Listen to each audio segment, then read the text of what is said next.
Sobat Sosius, kenalin aku Denis Monica. Jadi dalam video kali ini aku akan menjelaskan secara singkat kepada kalian tentang teori konflik yang dikemukakan oleh Ralph Dahrendorf. Tapi sebelumnya aku bakalan ngejelasin ke kalian lewat slide aja ya, jangan lupa ditonton sampai habis. Sobat Sosius, Denis Monica di sini. Dalam video kali ini, aku akan menjelaskan secara singkat teori konflik dari Ralph Gustav Dahrendorf yang didasari teori konflik dari Karl Marx. Atau dengan kata lain, munculnya teori ini akibat kegigihan dari Dahrendorf itu sendiri dalam mengkritisi teori konflik terdahulu. Menurutnya, teori Marx tidak cukup masuk atau tidak cukup relate pada era postkapitalis, terutama untuk masyarakat industri, karena teori tersebut hanya berlaku pada tahap awal kapitalis saja. Dan menurut Dahrendorf, klasifikasi antara kepemilikan dan kontrol itu sudah terpisah, jadi sangat amat jauh berbeda dengan teori Marx yang menyatakan bahwa jika orang tersebut memiliki modal atau alat, maka otomatis orang tersebut mempunyai kontrol atau wewenang.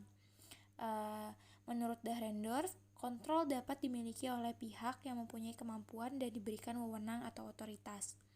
Berikut beberapa pertanyaan yang dirumuskan oleh Dahrendorf di dalam bukunya yang berjudul Class and Class Conflict in Industrial Society, meliputi mengapa kewenangan pada masa postkapitalis dipegang oleh mereka yang profesional dan tidak dipegang oleh para pemilik modal ataupun pemilik alat.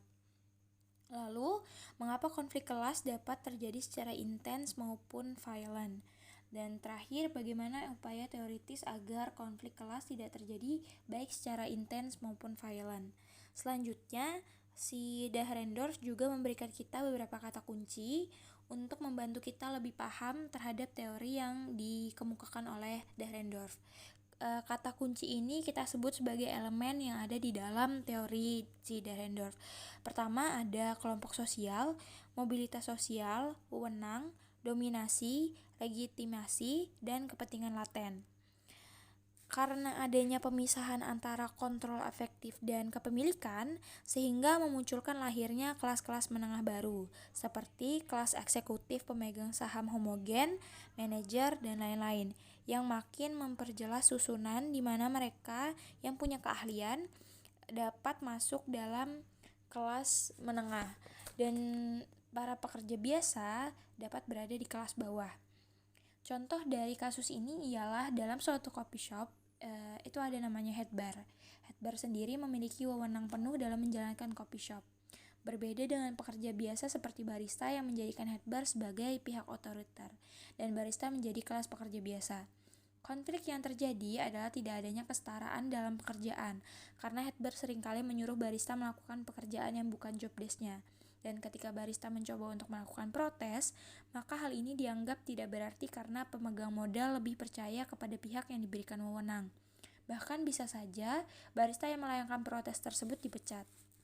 Maka dari itu, tidak banyak yang bisa dilakukan para pekerja di kelas bawah seperti barista, karena mereka akan digantikan atau bahkan makin ditekan karena protes yang mereka berikan kepada si empunya wewenang. Dahrendorf sendiri beranggapan bahwa teorinya lebih kuat dari teori Marx sebelumnya, karena pendekatan yang digunakan oleh Dahrendorf itu berlandaskan pada asumsi bahwa semua sistem sosial itu dikoordinasikan secara imperatif dengan hubungan otoritas. Itu saja penjelasan singkat dari aku. Terima kasih.